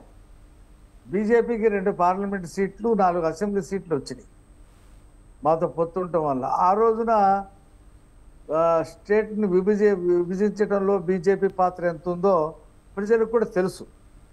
ఆ తర్వాత విభజన హామీలు అమలు చేయలేదు అనేటువంటి దాని మీద మేము ఎన్డీఏ నుండి బయటకు వచ్చాము. మా దగ్గర ఉన్నటువంటి బీజేపీ మంత్రులు కూడా రాజీనామా చేశారు, మా మంత్రులు కూడా కేంద్రంలో రాజీనామా చేశారు. అయితే మేము ప్రత్యేక హోదా ఇవ్వలేదు, ప్రత్యేక ప్యాకేజ్ ఇచ్చి దానికి చట్టబద్ధత చేయలేదు, విభజన హామీలు ఇవ్వట్లేదు అని చెప్పే దాని మీద మేము 1 year బిఫోరే వచ్చి ధర్మ పోరాటం చేశాం. ప్రజలు ఆ ప్రత్యేక హోదా అంశం మీద కానీ లేదా ఈ విభజన హామీల విషయంలో కానీ పెద్దగా స్పందించలేదు. స్పందించి ఉంటే పోరాటం చేస్తున్నటువంటి మాకు మద్దతు ఇవ్వాలా, మాకేం మద్దతు ఇవ్వలేదు. మాకు 23 సీట్లే వచ్చినాయి, 3 పార్లమెంట్ స్థానాలే వచ్చినాయి. అంటే నేనేమంటానంటే ప్రజల్లో ఈ ప్రత్యేక హోదా అంశం కానీ విభజన హామీల అంశం కానీ పనిచేయట్లేదు అనేది మా అభిప్రాయం. సెంటిమెంట్ అయితే ఉండొచ్చు, తెలంగాణలో కూడా తెలంగాణ సెంటిమెంటు మొదట్లో ఒక 10% పీపుల్లో వచ్చింది, తర్వాత అది పెరిగి 20-30%కి వచ్చిన తర్వాత తెలంగాణని విభజిస్తామని చెప్పి కేంద్రం ప్రకటన చేసిన తర్వాత అది బాగా పెరిగింది. అక్కడ ఉండేటువంటి రాజకీయ పార్టీలన్నీ కూడా కోదండరామ్ నాయకత్వంలోకి వచ్చి పోరాటం చేసిన తర్వాత అది 50% పైకి వెళ్ళిపోయింది అది. కాబట్టి ఇక్కడ కూడా ఈ అంశాలు అంటే విభజించినటువంటి కాంగ్రెస్ పార్టీని అలాగే బీజేపీని ప్రజలు తిరస్కరించారంటే ఆ పార్టీలకి నాయకత్వం లేమి కూడా ఉంది. రాష్ట్రంలో నాయకత్వం లేమి కూడా ఉంది. కాంగ్రెస్ ఓటు బ్యాంక్ అంతా కూడా వైఎస్ఆర్సీపీకి వెళ్ళిపోయింది, బీజేపీకి ఓటు బ్యాంకే పెద్దగా క్రియేట్ కాలేదు. అంటే ఈ కాంగ్రెస్ ఓడిపోయింది, కాంగ్రెస్కి 1% ఓటు వచ్చిందంటే అదేదో రాష్ట్రాన్ని విభజించిన దాని మీదే 1% వచ్చిందని కాదు. జగన్మోహన్ రెడ్డి లాంటి ఒక రాజశేఖర రెడ్డి కుమారుడు వైపు కాంగ్రెస్ ఓటు బ్యాంక్ షిఫ్ట్ అయింది. ఇవాళ నేనేమంటానంటే ఈ విభజన హామీలు ప్రత్యేక హోదా అంశం కంటే కూడా ఏ రాజశేఖర రెడ్డి లెగసీతో జగన్మోహన్ రెడ్డి కాంగ్రెస్ ఓటు బ్యాంక్ని కాంగ్రెస్ నాయకుల్ని ఆకర్షించాడో అతని ఫెయిల్యూర్స్, అతని వాళ్ళ 5 సంవత్సరాలు ముఖ్యమంత్రిగా ఉండి ఏమీ చేయలేనటువంటి పరిస్థితుల్లో మళ్ళీ ఆ కాంగ్రెస్ ఓటు బ్యాంకు మళ్ళీ రాజశేఖర రెడ్డి కుమార్తె వచ్చింది కాబట్టి కొంత శాతం ఆ వైపుకి డైవర్ట్ అవుతుందని మాట నేను చెప్తా ఉన్నా. రెండోది ఏంటంటే లక్ష్మణ్ గారు పోటాపోటీ ఉందని చెప్పేసి అంటున్నారు. ఇది జగన్మోహన్ రెడ్డి బటన్ నొక్కటం వల్ల కోటి కుటుంబాలకి ఏదో లబ్ధి జరిగి వాళ్ళందరూ మనకు ఓట్లు వేస్తున్నారనేటువంటి అభిప్రాయంలో జగన్మోహన్ రెడ్డి వైసీపీ నాయకులు ఉన్నారు. కానీ ఇవాళ వాస్తవ పరిస్థితులు ఏంటంటే జగన్మోహన్ రెడ్డి బటన్ నొక్కటం వల్ల వచ్చే లబ్ధి కంటే కూడా పనులు లేక ఉపాధి లేక చాలామంది ఇబ్బంది పడుతూ ఉన్నారు. ఎందుకు? ఇసుక దొరకని పరిస్థితి అయిపోయింది, నిర్మాణాలు లేవు. నిర్మాణ రంగంలో దాదాపు 50 లక్షల మంది కుటుంబాలు ఉన్నాయి, వాళ్ళందరూ కూడా రోడ్డున పడ్డారు. అలాగే మనీ సర్క్యులేషన్ లేదు, వ్యాపారం లేదు, పరిశ్రమలు రాలేదు, నిరుద్యోగులకి ఉద్యోగాలు దొరకలేదు. ఇవన్నీ కూడా అంశాలు ఈ బటన్ నొక్కుడు కంటే ప్రాధాన్యత వహిస్తూ ఉన్నాయి. రెండోది లక్ష్మణ్ గారు చెప్పినట్టు ఈ అరాచకం, బటన్ నొక్కి 10,000 రూపాయలు లేదా 40,000 రూపాయలు లేదా 70,000 రూపాయలు ఒక కుటుంబానికి ప్రభుత్వం నుంచి ఇన్కమ్ వచ్చినా అరాచకం అనేటువంటి పరిస్థితి, స్వేచ్ఛ లేనటువంటి పరిస్థితి, ఆకు రౌడీలు, గంజాయి, మహిళలపై అత్యాచారాలు, దళితులపై అత్యాచారాలు, మైనార్టీలపై అత్యాచారాలు, తర్వాత జగన్మోహన్ రెడ్డి వేసినటువంటి పన్నులు, చెత్త మీద పన్ను, అలాగే ఇంటి మీద ప్రతి సంవత్సరం 15% పన్ను పెంచుకుంటూ పోవటం, అలాగే రిజిస్ట్రేషన్ ఛార్జీలు పెంచటం, అలాగే పెట్రోల్ డీజిల్ రేట్లు పెంచటం, ధరలు విపరీతంగా పెరిగిపోవటం, ఇవన్నీ అంశాలు కూడా ఈ బటన్ నొక్కుడు కంటే అధిక ప్రాధాన్యత వహిస్తూ ఉన్నాయి. కాబట్టి ప్రజలు ఈ బటన్ నొక్కుడు కంటే కూడా మనకు ఉపాధి కావాలి. చంద్రబాబు నాయుడు 14-19 ఉన్నప్పుడు ఉపాధి బాగుంది, మంచి పనులు ఉన్నాయి, పిల్లలకు ఉద్యోగాలు కూడా దొరికేటువంటి పరిస్థితి ఏర్పడింది.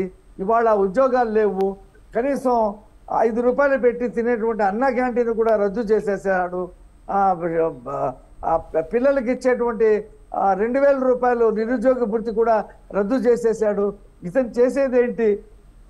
దాదాపు 100 పథకాలని రద్దు చేశాడు. అందులో 27 పథకాలు ఎస్సీలే, 11 పథకాలు మైనార్టీసీ, అన్ని పథకాలు రద్దు చేసి మొత్తం నవరత్నాలే అంటున్నాడు అనేటువంటి అసంతృప్తి కూడా ఈ బటన్ నొక్కటం వల్ల లబ్ధి పొందేటువంటి కోటి కుటుంబాల్లో 60% ఉందని చెప్పేసి మాకు వచ్చినటువంటి సర్వేలో మేము చెప్తా ఉన్నాం. అదే సర్వే ఇండియా టుడే సర్వే కూడా 17 ఎంపీ స్థానాలు మాకు, 8 ఎంపీ స్థానాలు జగన్మోహన్ రెడ్డికి ఉంటాయని చెప్పేసి చెప్పారు. అయితే 6% ఓట్లు ఉన్నటువంటి జనసేనని వాళ్ళు కలపలేదు. మాకున్నటువంటి ఓటు పర్సెంట్ 45.7 చూపించారు. జనసేన కూడా మాతో కలిస్తే 50% దాటుతుంది. కాబట్టి జగన్మోహన్ రెడ్డికి ఆ 8 స్థానాలు కూడా రావడం కష్టమనేటువంటి చర్చ ఇవాళ జరుగుతూ ఉంది. ఎందుకంటే ఇండియా టుడే లాంటి మ్యాగజైన్ చేసేటువంటి సర్వేలో ఒక శానిటీ ఉంది. వాళ్ళు ఒకేసారి చెప్పలా, దాదాపు ప్రతి 6 నెలలకి ఆ ఇండియా టుడే సర్వే చెప్తూ వచ్చింది. అంతకుముందు 6 నెలల్లో మాకు 17 చెప్పలా, అంతకుముందు 6 నెలల్లో మాకు 11 స్థానాలే వస్తాయని చెప్పేసి చెప్పింది, 11, 12. మళ్ళీ 6 నెలలకి మాకు స్థానాల సంఖ్య పెరిగింది. అప్పటికి ఈ పొత్తులు వ్యవహారం రాలా వీళ్ళు సర్వే చేసినప్పుడు. ఇప్పుడు జనసేన మాతో పొత్తులోకి వచ్చిన తర్వాత రేపొద్దున భారతీయ జనతా పార్టీ కూడా ఒకవేళ పొత్తులోకి వస్తే మాకు మరింత ప్రజల్లో ఒక నమ్మకం ఏర్పడి మొత్తం 175లో 160 సీట్లు మా కూటమి గెలిచేటువంటి పరిస్థితి ఉంది. కాబట్టి వాళ్ళు వేమిరెడ్డి ప్రభాకర్ రెడ్డి లాంటి వాళ్ళు పెద్ద పెద్ద తలకాయలు 4 ఎంపీలు రాజీనామా చేశారు, ఇంకో 2 చేస్తామంటున్నారు, అనేక వస్తామంటున్నారు. కాబట్టి పరిస్థితులు మాకు అనుకూలంగా ఉన్నాయి. తెలంగాణలో కాంగ్రెస్ పార్టీ ఒకేసారి రాలా, 20-22% ఓటింగ్ కాంగ్రెస్ కి. అక్కడ 2 ఉప ఎన్నికల్లో డిపాజిట్లు పోయినప్పటికి కూడా 20-22% ఓటింగ్ ఉంది కాంగ్రెస్ కి. 19 మంది ఎమ్మెల్యేలు గెలిచారు 18లో. కానీ ఆ పరిస్థితి ఆంధ్రప్రదేశ్ కాంగ్రెస్ కి ఇక్కడ లేదు. ఇక్కడ ఏమైనా ప్రభుత్వ వ్యతిరేకత ఉంటే అది మా కూటమికి ఉపయోగపడుతుంది తప్పితే అదేదో ఒకేసారి కాంగ్రెస్ పార్టీ అధికారానికి వచ్చేటువంటి పరిస్థితి ఉండదని చెప్పేసి నా అభిప్రాయం. రైట్. తులసిరెడ్డి గారు మీరు మాట్లాడండి. అంటే కాంగ్రెస్కి ఏదైతే ఓట్ బ్యాంక్ ఉంటుందో అది షర్మిల జగన్ మధ్యలో డిస్ట్రిబ్యూట్ అవుతుంది అన్న దానికి మీరు ఏకీభవిస్తారా? అంటే Congress vote bank complete Congress vote bank కాదు అని చెప్తున్న వర్షన్కి మీ సమాధానం ఏంటి? At the same time surveys గురించి కూడా తను ఎగ్జాంపుల్స్ తీసుకున్నారు. ఏ సర్వేస్లో కూడా కాంగ్రెస్ ప్రభావం కనిపించలేదు. కానీ కర్ణాటక ఎలక్షన్ తర్వాత కాంగ్రెస్ పరిస్థితి మారిపోయింది ఏపీలో అని మీరు అంటున్నారు. ఏం చెప్తారు సార్? నా అభిప్రాయం ప్రకారంగా 1978 నాటి చరిత్ర ఆంధ్రప్రదేశ్లో పునరావృతం కాబోతా ఉంది. బహుశా మీరు అందరూ బహుశా అప్పటికి పుట్టారో లేకపోతే చిన్నపిల్లలు. 1978 అప్పుడు రాష్ట్రంలో వచ్చేసి కేంద్రంలో జనతా పార్టీ అధికారంకి వచ్చింది. జనతా ప్రభంజనం రాష్ట్రంలో వీస్తా ఉంది. కాబట్టి ఇక్కడ ముక్కోన పోటీ జరిగింది. కాంగ్రెస్ చీలిపోయింది. రెడ్డి కాంగ్రెస్, ఇందిరా కాంగ్రెస్ గా జనతా పార్టీ. ముక్కోన పోటీలో ఇందిరా కాంగ్రెస్ క్యాండిడేట్సే దొరకలే, వాళ్ళకు మంచి క్యాండిడేట్సే దొరకలేదు. కాంగ్రెస్ చీలిన పార్టీ నుండి పెద్ద పెద్ద నాయకులందరూ రెడ్డి కాంగ్రెస్ చేరారు. ఇంకా జనతా ప్రభంజనం ఇస్తా ఉంది. అందరూ జనతా పార్టీ టికెట్ కోసము, రెడ్డి కాంగ్రెస్ టికెట్ కోసము ప్రాకులు అన్నారు. ఇందిరా కాంగ్రెస్ కు టికెట్ అడిగేవాడా లేడు. ఆ నేపథ్యంలోనే చంద్రగిరిలో చంద్రబాబు నాయుడు టికెట్ వచ్చింది కూడా. కానీ ఏం జరిగింది? ప్రజల్లో మార్పు వచ్చేసి అనూహ్యంగా ఇందిరా కాంగ్రెస్ అధికారంలోకి వచ్చింది. కాబట్టి సేమ్ రేపు వచ్చేసి ముక్కోన పోటీ జరగబోతోంది రాష్ట్రంలో. కాంగ్రెస్ ప్లస్ ఇండియా, అంటే కమ్యూనిస్టు కాంగ్రెస్ కలిసి ఇండియా కూటమి ఒకటి ఉంటుంది. రెండవది వచ్చేసేసి వైకాపా, మూడవది టీడీపీ, జనసేన, బీజేపీ కూటమి. ఈ యొక్క త్రిముఖ పోటీ జరగబోతా ఉంది. ఈ త్రిముఖ పోటీలో ఖచ్చితంగా కేంద్ర ప్రభుత్వానికి వ్యతిరేక ఓటు మాకు పడుతుంది, రాష్ట్ర ప్రభుత్వానికి వ్యతిరేక ఓటు మాకు పడుతుంది. కాబట్టి డెఫినెట్ గా వచ్చేసి అనూహ్యంగా కాంగ్రెస్ పార్టీ అధికారంలోకి రాబోతుంది అనేది మా యొక్క అభిప్రాయం. తర్వాత ఇక్కడ 2014కు 2024కు డిఫరెన్స్ ఏమంటే 2014లో కూడా టీడీపీ, బీజేపీ పొత్తు పెట్టుకున్నాయి. జనసేన వచ్చేసి పూర్తి చేయకుండా సపోర్ట్ చేశారు. కానీ 2014కు 24కు డిఫరెన్స్ ఏమంటే 2014 బీజేపీకి కూడా అప్పటికి కేంద్రంలో అధికారంలోకి రాలేదు. కానీ వాతావరణం చూస్తే కేంద్రంలో అధికారంలోకి వస్తుంది. అప్పటికి 10 ఏళ్ళు కాంగ్రెస్ అధికారంలో ఉంది కాబట్టి ఆ యొక్క మార్పు కోరుకుంటున్నారు. కేంద్రంలో బీజేపీ అధికారంలోకి రాబోతా ఉంది. అప్పటికి రాష్ట్రానికి బీజేపీ చేసిన అన్యాయం అంటూ ఏమీ లేదు. బీజేపీ, టీడీపీ కలిస్తే కేంద్రం నుండి ప్రత్యేక హోదా కానీ మిగతా అంశాలు కానీ తెచ్చుకోవచ్చు అనే ఒక అడ్వాంటేజ్ పొజిషన్ బీజేపీకి వ్యతిరేకత లేదు. తర్వాత వచ్చేసి కాంగ్రెస్ విభజన అనేది ఒక కారణము. అంతకుముందు 10 ఏళ్ళ అధికారంలో ఉన్న నేపథ్యంలో కాంగ్రెస్ మీద వ్యతిరేకతతో ఆ రోజు టీడీపీ, బీజేపీ కాంబినేషన్ వర్కౌట్ అయింది. కానీ 2024లో బెడ్షీట్ కొడుతుంది. ఈ 10 ఏళ్ళు కేంద్రంలో అప్పుడు ప్రజల్లో ఏదైతే విభజన హామీలు నెరవేరుస్తుంది బీజేపీ అని అనుకుందో ఆ భావన ఇప్పుడు అంతగా లేదు అని కూడా అంటున్నారు. ఇప్పుడు కేవలం పెరిగిన ధరలు, అభివృద్ధి, అవినీతి వీటిపైనే ఉంది. కానీ మాకు ప్రత్యేక ప్యాకేజ్ కావాలి అవి తీసుకున్నా డెఫినెట్ గా వచ్చేసి నిరుద్యోగము, ద్రవ్యోల్బణము ప్లస్ ఇవన్నీ కూడా కవర్ చేస్తాయి. ఇప్పుడు విశాఖ ఉక్కు అది ఎప్పుడైనా కావచ్చు, 2014 లేదు, 19కి లేదు, కానీ ఈ రోజు విశాఖ ఉక్కు ప్రైవేటీకరణ అనేది ప్రధానమైన అంశం అవుతుంది ఉత్తరాంధ్రలో. కాబట్టి అదేవిధంగా పోలవరం వచ్చేసి ఆ రోజుకు కానీ దాన్ని బహుళార్థసాధక ప్రాజెక్ట్ గా చేసిన తర్వాత ఈరోజు పోలవరం పొజిషన్ చూసిన తర్వాత గోదావరి జిల్లాలు కానీ రాష్ట్ర ప్రజలు కానీ ఒక నిర్ణయం తీసుకునే సమయం. అదేవిధంగా జీడిపి, గ్యాస్, డీజిల్, పెట్రోల్ ధరలు. కాబట్టి అది ఒక ప్రధానమైన అంశం వచ్చేసి ఎన్నికల్లో కాబోతా ఉంది. కాబట్టి ఇక్కడ బీజేపీ, టీడీపీ, జనసేన కాంబినేషన్ 2014లో ఉపయోగపడినది టీడీపీకి, అది 2024లో వికటిస్తుంది. ఎందుకంటే బీజేపీ 10 ఏళ్ళ అధికారంలో ఉంది, ఇవ్వలేదు అనేది కారణమును. ఈ లోపల బీజేపీ పట్ల మైనారిటీస్ కు మొదటి నుండి వ్యతిరేకత ఉన్నప్పటికీ ఇటీవల కాలంలో కేంద్రంలో అధికారంలోకి వచ్చిన తర్వాత ఈ యొక్క మణిపూర్ ఇష్యూ కానీ, జమ్మూ కాశ్మీర్ విషయం కానీ అనేక విషయాల్లో ఒక అభద్రతా భావం ఏర్పడింది ముస్లిం మైనారిటీస్ లో, ఎస్పెషల్లీ గతానికంటే. కాబట్టి ఈసారి బీజేపీకి వేరు, బీజేపీ మిత్రపక్షానికి వేరు, ముస్లిం ఓట్లలో గణనీయమైనటువంటి తేడా వస్తుంది. కాబట్టి అది వచ్చేసి డెఫినెట్ గా ఆ బీజేపీ, టీడీపీ, జనసేన కాంబినేషన్ నష్టం జరుగుతుంది. అదే సమయంలో జగన్ ప్రభుత్వం పట్ల పూర్తి అసంతృప్తితో ఉన్నారు. రైతులు రగిలిపోతున్నారు, ఉద్యోగులు ఉడికిపోతున్నారు, సర్పంచులు చలసలా కాగిపోతున్నారు, కాంట్రాక్టర్లు కసితో ఉన్నారు, నిరుద్యోగులు నిరాశతో ఉన్నారు. షర్మిల ఎంట్రీ కొంచెం ఎర్లీగా ఉంటే కాంగ్రెస్ కి చాలా ప్లస్ అయ్యేదేమో సార్, ఏమంటారు? షర్మిల ఎంట్రీ కాస్త ఎర్లీగా ఉంటే కాంగ్రెస్ కి చాలా ప్లస్ అయ్యేదేమో. అమ్మ, ఏదైనా సమయం రావాలి. సమయం దానికి వచ్చేసి కలిసి వచ్చే కాలం వచ్చినప్పుడు నడిచి వచ్చే కొడుకు పుడతాడు, కాలం కలిసి రానప్పుడు పై పంచే పామయ్య కలుస్తుందని చెప్పేసి పెద్దోళ్ళు చెప్పలే. ఏ దానికైనా సమయం, సందర్భము. ఇది ప్రాచీన ముందు కాలం నాటి టెస్ట్ మ్యాచ్లు కాదు, ఇప్పుడు 2020 మ్యాచ్లు. కాబట్టి 2024లో సిక్సర్ కొట్టి అధికారంలోకి రావడమే మా లక్ష్యం. కాబట్టి ఎప్పుడు వచ్చారో అని కాదు, బుల్లెట్ దిగిందే అనేది ముఖ్యం. కాబట్టి ఇప్పుడు బుల్లెట్ దిగుతా ఉంది, కాంగ్రెస్ పార్టీ బుల్లెట్స్ దిగుతాయి. ప్రజలు ఏంటంటే చొచ్చుకొని పోతున్నాయి వచ్చేసి కాంగ్రెస్ పార్టీ యొక్క వాగ్దానాలు. కాబట్టి డెఫినెట్ గా అనూహ్యంగా పడే పరిణామాలు ఉంటాయి. మాకు వచ్చేసి పెద్ద పెద్ద నాయకులు ముందే చెప్పాను, ఆ రోజు కాంగ్రెస్ చీలినప్పుడు ఎక్కువ మంది రెడ్డి కాంగ్రెస్ పెద్ద పెద్ద నాయకులు అందరూ, ఇందిరా కాంగ్రెస్ పెద్ద క్యాండిడేట్ దొరకలేదు. కాబట్టి అదే విధంగా ఇప్పుడు ఎవరు పెద్ద పెద్ద నాయకులు అనుకున్న వాళ్ళు ఏంది మా ఇందిరాగాంధీ లాంటి ప్రపంచ నాయకులు ఓడిపోయినప్పుడు ఎవరు పెద్ద ఎవరు చిన్నమ్మా? విజయమ్మ ఓడిపోలా 2014లో బీజేపీ క్యాండిడేట్ హరిబాబు చేతిలో. కాబట్టి చంద్రబాబు నాయుడు వచ్చేసి 1983లో వచ్చేసి మీసాల వెంకటరామనాయుడు చేతిలో ఓడిపోలా. వాజ్పేయి ఓడిపోయినారు, అంబేద్కర్ ఓడిపోయినారు.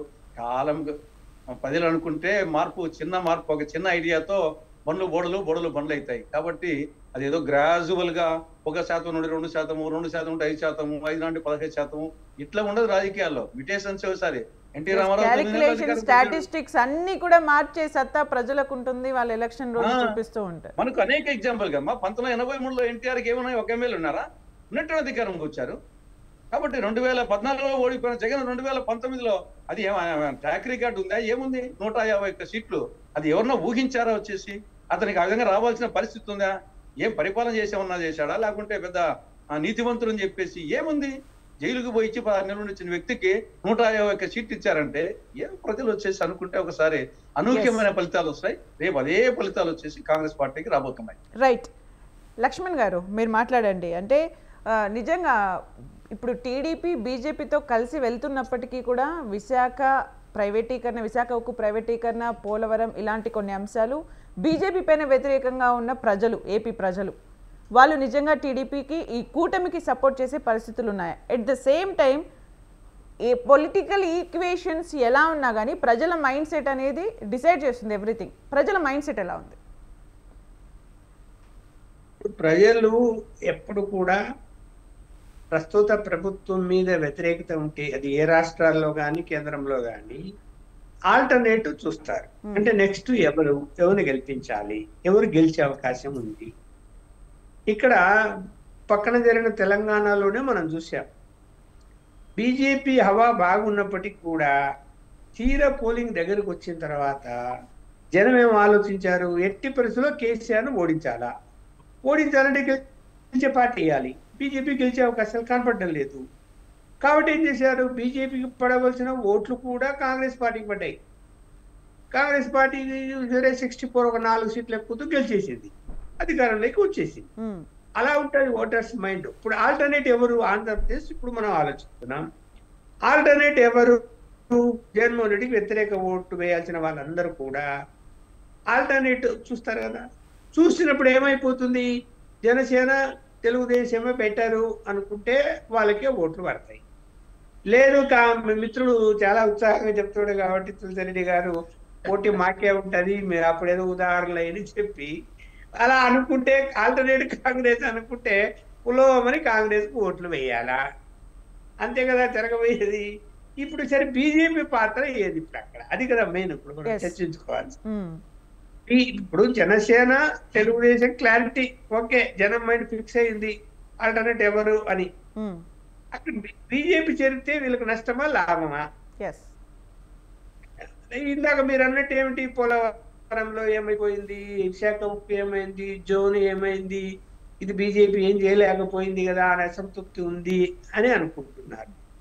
అవన్నీ జనాలు ఎప్పుడో మర్చిపోయారు. ఏం చేయలేదు అనేది ఏంటమ్మా, ఇప్పుడు కేంద్ర ప్రభుత్వము విభజన చట్టం ప్రకారం ఏం చేయాలో అది చేసింది. పోలవరం నిధులు ఇవ్వలేదా? ఇచ్చింది.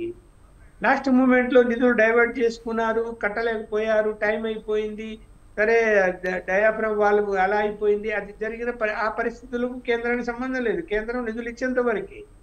కానీ ఆ నిర్మాణాన్ని రాష్ట్ర ఏజెన్సీకి అప్పగించడము కేంద్ర ప్రభుత్వం చేసిన తప్పని నేను భావిస్తున్నా. ఇప్పుడు రాష్ట్ర ప్రభుత్వం తీసుకొని ఈ ఇష్యూలోకి వెళ్ళిపోయి ఇప్పుడు ఇవాళ ఆరోపణలు ఎదుర్కొంటుంది తెలుగుదేశం ప్రభుత్వం, తెలుగుదేశం పార్టీ కూడా. అదే కేంద్రానికి వదిలేసి ఉండింటే గనక ఏదైనా పొరపాట్లు జరిగింటే ఇంకా వాళ్ళ మీద మాట్లాడేవాళ్ళు. సరే రాజధాని విషయం, రాజధానికి నిధులు ఇచ్చా, వెనకబడి జిల్లాలకు నిధులు ఇచ్చా.